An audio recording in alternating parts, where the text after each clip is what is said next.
Abdullah nama ayahnya, Aminah ibundanya, Abdul Muthalib kakeknya, Abu Thalib pamannya. Ananda solih dan solihah, demikianlah lagu sepenggal kisah Rasul yang akan ibu bawakan pada kalian pada pagi hari ini.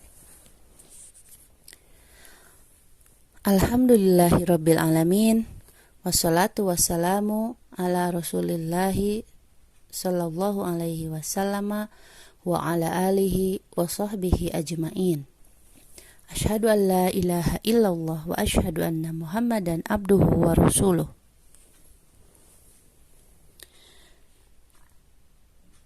Ananda solih dan solihat, ibu akan ceritakan kepada kalian sepenggal kisah Rasul Sallallahu Alaihi Wasallam, yaitu hari kelahiran beliau sampai beliau menerima wahyu. Malam itu langit terlihat cerah, hewan dan tumbuhan sorak-sorai bergembira, mendengar kabar lahirnya manusia pilihan yang diutus Allah Subhanahu wa Ta'ala sebagai rahmatan lil alamin. Syekh Syafiur Rahman Al-Mubarakfuri mengatakan dalam bukunya Ar-Rahiqul Makhtum bahwa pada malam tersebut telah terjadi peristiwa-peristiwa yang tidak lazim di belahan bumi lain. Api sesembahan kaum Majusi yang diyakini seketika padam dan tidak mampu dinyalakan kembali. Gereja dan biara di kerajaan Romawi pun tiba-tiba runtuh. Sementara di bumi Persia, 14 balkon istana Raja Kisra juga mengalami hal yang sama. Seakan-akan alam ini telah mempersiapkan diri menyongsong kehadiran baginda Nabi Shallallahu Alaihi Wasallam, sang penutup para nabi dan penyempurna ajaran-ajaran Tuhannya. Dengan senang hati, ibunda Rasulullah Shallallahu Alaihi Wasallam memberi kabar kepada mertuanya Abdul Muthalib akan kelahiran putranya. Lalu, dengan gembira pula, sang kakek membawanya masuk ke dalam Ka'bah, seraya berdoa dan bersyukur kepada Tuhan semesta alam atas kelahiran cucunya. Sementara itu, kaum Najasyi yang dipimpin oleh Abraha bermaksud akan menyerang Ka'bah dan meruntuhkannya. Namun, Allah berikan penghormatan atas kelahiran Nabi Muhammad dengan membinasakan pasukan gajah tersebut dengan mengirim burung-burung yang membawa batu dari neraka, sehingga mereka hancur luluh lantah, tak bersisa, dan binasa. Kisah itu diabadikan Allah di dalam surah Al-Fil. Kemudian, dipilihkanlah nama Muhammad, sebuah nama yang tak pernah orang Arab gunakan sebelumnya, tapi bermakna tinggi dan terpuji yang didapat Abdul Muthalib dari ilham Rabb-Nya.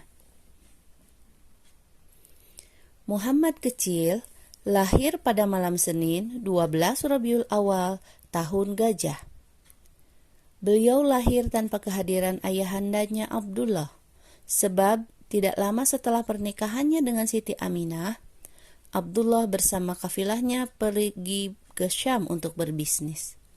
Dalam perjalanan, beliau singgah ke Madinah. Di saat itulah lelaki berumur 25 tahun itu jatuh sakit dan meninggal dunia di saat Aminah sedang mengandung. Ahmad, nama lain Rasulullah Shallallahu Alaihi Wasallam, menjalani kehidupan layaknya bayi-bayi kecil lainnya. Ketika itu, sesuai adat masyarakat Arab, Abdul Muthalib meminta perempuan Baduy untuk menyusui dan mengasuhnya di pedesaan yang jauh dari kota Mekah. Perempuan itu adalah Suwaibah al-Aslamiyah dan Halimah as-Sa'diyah.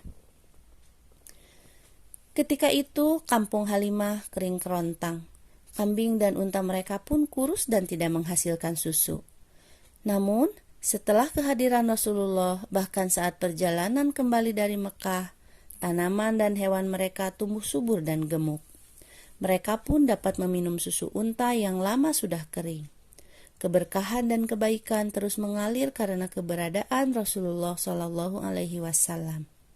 Sungguh Allah Subhanahu Wa Taala telah memuliakan beliau, kendati masih belia seperti anak-anak lain. Kehadirannya membawa berkah melimpah bagi keluarga Halimah yang menyusui dan mengasuhnya. Muhammad Shallallahu Alaihi Wasallam yang sudah yatim sejak lahir, hidup dalam asuhan keluarga yang baik. Ibunda Aminah mengasuh Muhammad Shallallahu Alaihi Wasallam dengan penuh kasih sayang. Namun beliau meninggal saat Muhammad berusia 6 tahun. Abdul Muthalib sang kakek menggantikan posisi Ibunda Aminah selanjutnya. Namun, Allah kembali memanggil beliau saat Muhammad berusia 8 tahun. Pamannya yang miskin dan banyak anak, namun sangat dihormati kaum Quraisy, yaitu Abu Thalib, menggantikan sang kakek mengurus beliau dengan sangat sayangnya. Hari berganti hari, tahun pun berlalu.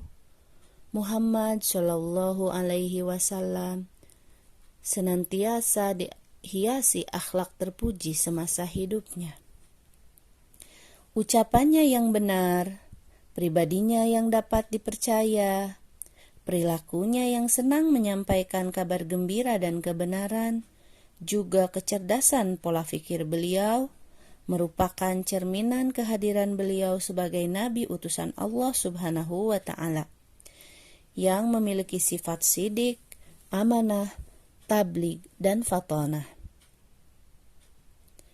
Beliau diangkat menjadi Rasul pada usia 40 tahun dengan menerima wahyu di Gua Hira. Malaikat Jibril datang kepada beliau dalam wujud bunyi lonceng yang keras dan mengagetkan, serta menakutkan beliau. Wahyu pertama itu adalah Quran Surat Al-Alaq ayat 1-5 yang menyuruh manusia untuk membaca atas nama Allah yang mulia. Ananda Salih dan Solihah, demikianlah sepenggal kisah Rasul semasa kecil sampai turunnya wahyu. Semoga menjadi pelajaran yang berharga bagi kita, bagi kalian anak-anak ibu yang soleh dan solihah, untuk mengenal dan menjadikannya sebagai teladan atau idola dalam kehidupan kalian. Bagaimana kalian dapat mencontoh kehidupan beliau di masa kecil sebagai anak yang berakhlak mulia, membantu pamannya, dan disenangi oleh saudara-saudaranya. Karena beliau selalu jujur dalam berkata, jujur dalam bertindak, dan senantiasa menyayangi orang lain. Semoga Allah mudahkan untuk kita meneladani segala perilaku terpuji Nabi Muhammad Shallallahu Alaihi Wasallam. Terima kasih atas perhatiannya dan mohon maaf atas segala kekurangannya. Rabbana atina fid dunya hasanah wa fil akhirati hasanah wa qina adzaban nar. Aqulu qawli hadza wa astaghfirullah li wa lakum. Wassalamualaikum warahmatullahi wabarakatuh.